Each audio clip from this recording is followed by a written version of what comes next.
Welcome to Mind Over Matter. Tonight, we are diving into a subject that sounds simple but transforms everything: forgiveness. Our guest, Katharine Giovanni, is an award winning author, international speaker, and transformation mentor who turned pain into power. A breast cancer survivor and trauma overcomer, she's developed a practical, step by step system that helps people finally forgive, not just in theory, but in truth. Welcome to the show, Catherine. It's such an honor to have you. Thank you so much for having me. I appreciate it. Mhm. The Catherine, forgiveness is one of the words we all know, but few truly understand. So, what first led you to explore how forgiveness actually works? Well, the reason I call myself a forgiveness coach or a forgiveness mentor, it probably implies that the universe, in its infinite wisdom, or because it has a really good sense of humor, has gifted me with many things to forgive. And over the years, I noticed that the more people I forgave, the better my life would be. And then I'm a serial entrepreneur. I've been an entrepreneur for many years. And back, 20 years ago, I thought I was very angry. And I started to forgive people in my personal life. And my company's bottom line, I started to make more money. And I thought, okay, there shouldn't be a correlation between it. But there was. Remember, this is 20 years ago. I didn't really know anything. But all I knew is the more people I forgave, the better my life got. And that's when I began the journey. That's amazing. And was there a personal experience that made you realize forgiveness had become a process and not just a mindset? I was raised in a dysfunctional family filled with alcoholism, that sort of thing. And when I turned into one of those teenagers after I tried to commit suicide in the 8th grade, and I just kind of stumbled through life until my mother fell down a flight of stairs, broke her hip, and ended up in the hospital. And even my mother couldn't get a gin and tonic in the hospital. So she dried out and she went to rehab. And we became as close as sisters. We forgave each other. We finished each other's sentences. We did everything to it with each other. And then she died of breast cancer 3 years later. And I realized, everybody on the planet, 10 out of 10 people have a flashpoint in their life. And you don't know you're going through it at the time, but if you look back, hindsight's 2020, you can see the moment that your life changed. And that was mine. And I knew that if I didn't change my life, I was going to die. So I quit drinking. I've been sober now for 35 years or something like that. And my journey kind of began, and I started to forgive people because I was angry and I knew I had to do something. And the more people I forgave, the better I felt. And that's when I started the journey. When I went into business, I'm retired from that now, but I used to train customer service and concierge around the world. And I had to come up with a method to get them to lose their anger if they couldn't leave their station. If they had a customer in front of them and there was another customer behind them, how do you release your anger before the next customer arrives 20 seconds later? And that's when I came up with the beginnings of a forgiveness system. And it wasn't until 2020 that I figured out what the special sauce to the forgiveness system was and how to get people to stay forgiven. That's beautiful. Turning something so painful into a roadmap for others' healing is true purpose in motion. Yeah, it's forgiveness will change your life, and there's a few forgiveness myths out there. Just because I forgive you doesn't mean I want a relationship with you. Quite honestly, I probably don't. Just because, and this is the biggest one, 8 out of 10 people believe this wrongly. Just because when I forgive you, it means I'm giving in and it means you were right and I was wrong. It does not. Forgiveness is selfish. You do it for you. Forgiveness simply means the formal definition is I want you out of my head. That's it. I want to stop thinking about you. I want to stop dreaming about you. I want the triggers to stop. That's what it means. So by forgiving people, you're literally making them irrelevant. You're not giving in. And then the people say, well, Catherine, they don't deserve my forgiveness. No, they don't. They 100% don't. Forgiveness is for you. You're doing it because you want them out of your head. You're not doing it for them. You don't have to reach out and talk to them. You don't have to do anything. In fact, because you're not reaching out to them, you can forgive dead people, because where they are or not doesn't matter a lick. If they're alive and well in your head and you're reliving it, they can be forgiven. But the one piece that nobody realizes is the reason people don't stay forgiven is because you didn't forgive the energy. Drop the mic.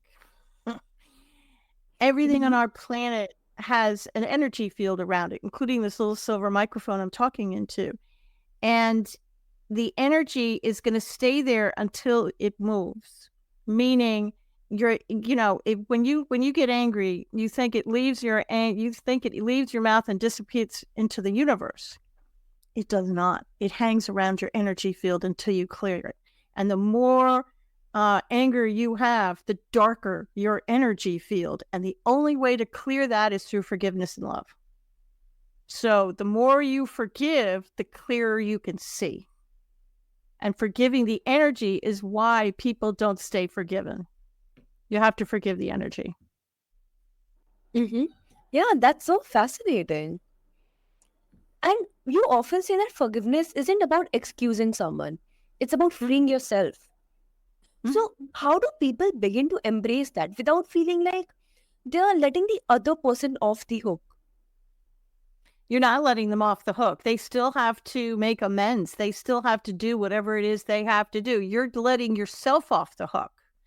Buddha said, now I always have to make sure I get this exactly right.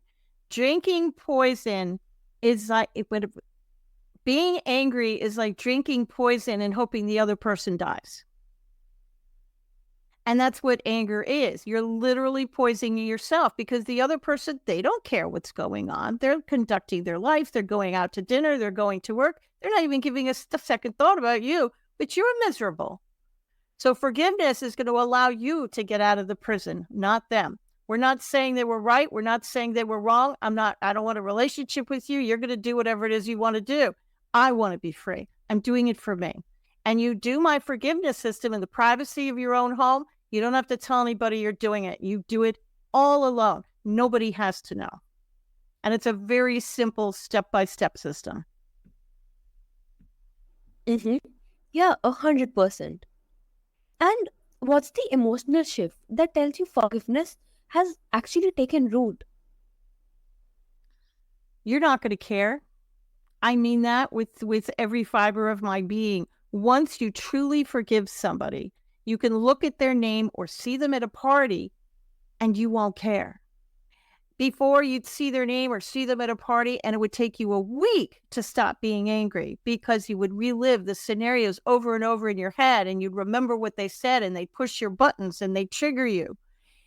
Once you forgive them and you get these people from unforgivable down to a forgivable level, then they're irrelevant. You're not going to care good. You're not going to care bad. You won't care. They're neutral. And that's joy. That's freedom. That's forgiveness. You're not going to care. So I want everybody to get a piece of paper and a pen, and I want you to write down, you don't have to do it right now, write down all the people you think you need to forgive. And the first 3 names are going to be your unforgivable number 10s. And I can briefly talk to you about how to forgive the unforgivable. It's possible.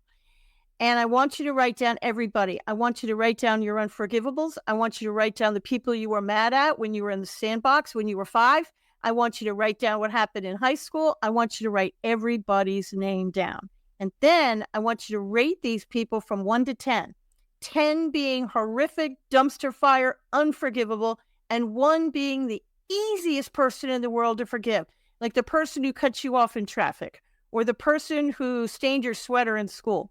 Really easy people, right? Excuse me.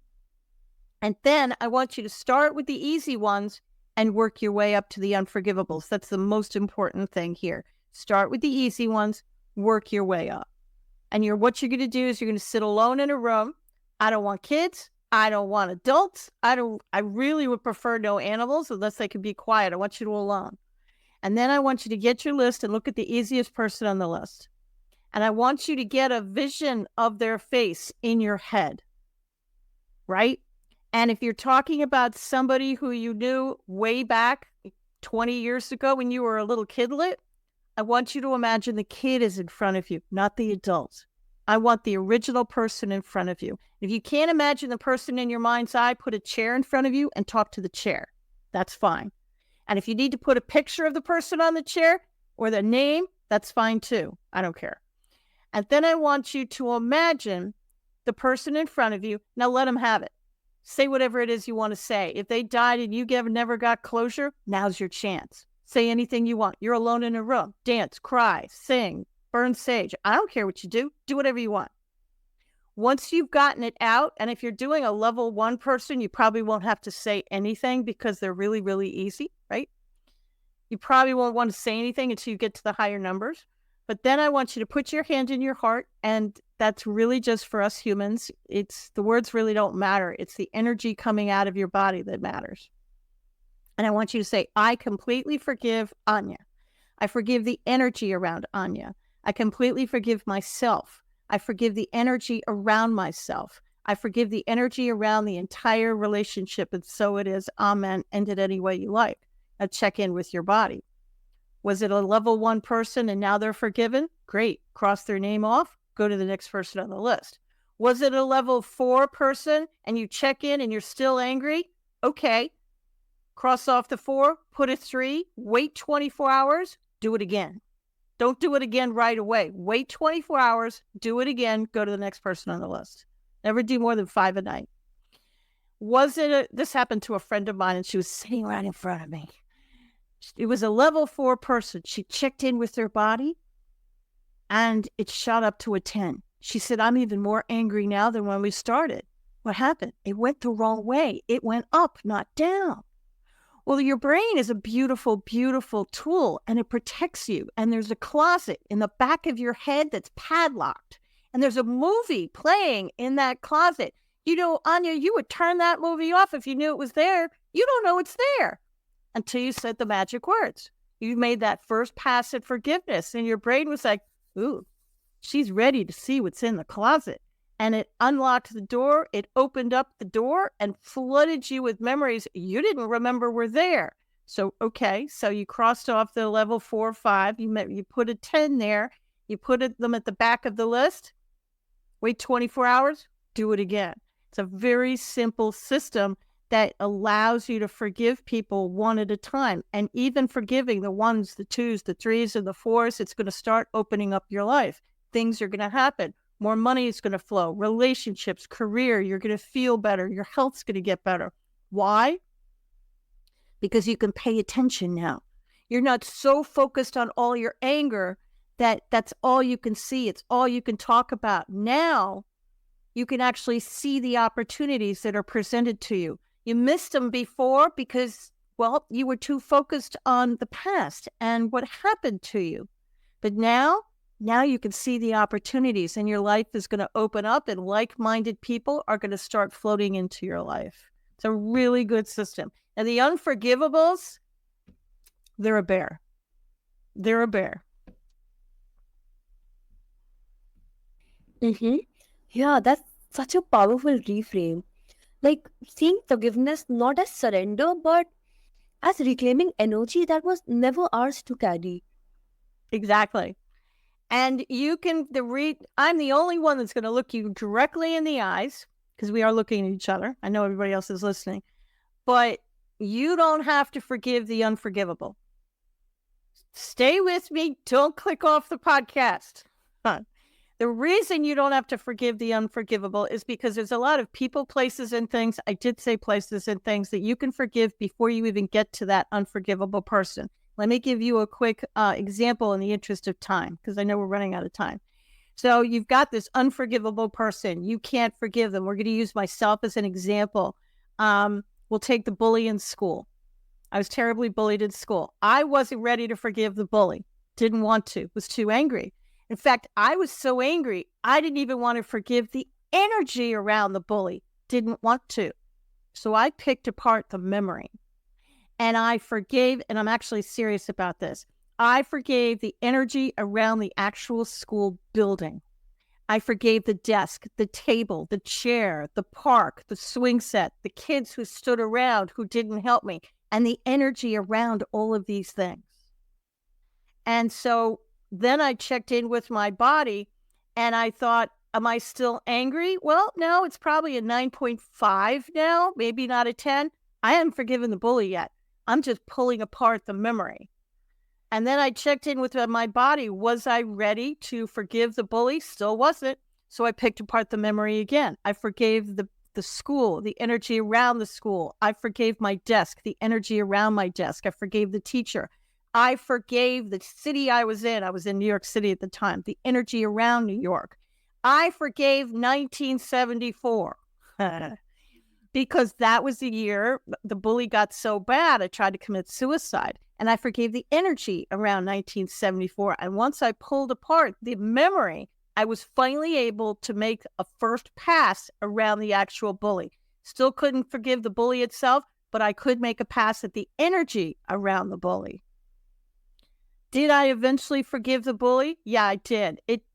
This is a marathon. It is not a sprint. This is going to take you a minute. The unforgivable people are a bear, but you can get them from a 10 to a 9 to an 8. You're not going to get a number 10 unforgivable person down to a 1 overnight or in a week. It's not going to happen because that closet in the back of your head is going to open. You're going to get angry again. It's a journey, but it's also freedom. It is 100% freedom because you make these people irrelevant. You won't care anymore. That's how you know you've forgiven. They're not taking over your life anymore, and you can breathe again.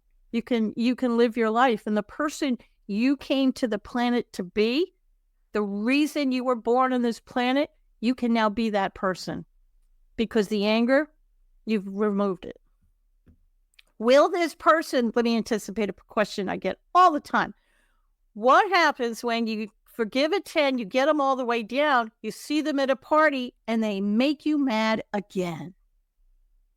Maybe I failed. You did not fail. You did get them all the way down. But that closet, you remembered some stuff, and there was some more stuff in the closet that you didn't know was there. So the chances of them going up to a 10 again is very small. They'll probably go up to a 5. And you can forgive 5s. You can get the 5s down. So you put them back on your list and you put a 5 by it, and you don't judge yourself. Just breathe and love yourself and know that these are memories that just have to be, you just have to deal with them. But never do more than 5 a night because you're going to make yourself sick like I did. The energy has to go someplace, and it's called energy sickness. And if you do too many a night, your body is going to,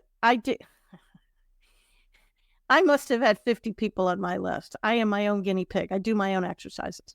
And I thought, this is going to be great. I'm going to be like a phoenix rising from the ashes. I'm going to be like a butterfly coming out of its cocoon. I'm going to wake up tomorrow. I'm going to forgive all 50 people, and I'm going to be done, one and done. Didn't end up the way I'd liked it to. I did forgive many people on the list. I also spent the next 3 days in bed with what everybody thought was a stomach flu. It was not the stomach flu. It was my body trying to get rid of the energy that had been stored in its cells for decades. And I just forgave too many people. So most people, 8 out of 10 people, when they do this work, get really, really tired. So please do this before you go to bed or after dinner when you're an eye shot of going to bed, because you're going to get tired. Some people, as politely as I can say, will be in the bathroom for a little bit. You didn't eat a piece of bad fish. It's just your body getting rid of all those toxins. And I want you to do it before bed because your body heals itself when it's sleeping. And that's why you get tired, because your body wants to shut down and heal so you can move on. Yeah, that's amazing. So what an enlightening conversation with Katharine Giovanni, reminding us that forgiveness isn't a favor to others, it's freedom to ourselves. If today's talk stirred something in your heart, maybe it's time to start your own forgiveness journey, step by step, truth by truth, because peace isn't found in forgetting, it's found in releasing. So stay tuned for more transformative insights on Mind Over Matter. And I really enjoyed our conversation, and I'm sure this is something I will also personally try. It's 10 p.m. here, so maybe in 30 minutes I'll try it before going off to bed. Well, just try forgiving the really, really easy people. And in the show notes, I do have an online class that's coming out on Monday. Good timing, right? And it's a 10-day class. You'll get an email every day for 10 days. And it's literally leading you through exactly how to forgive. But if you do it tonight before bed, write down 3 people that are super easy to forgive, maybe from your childhood, and start with those people.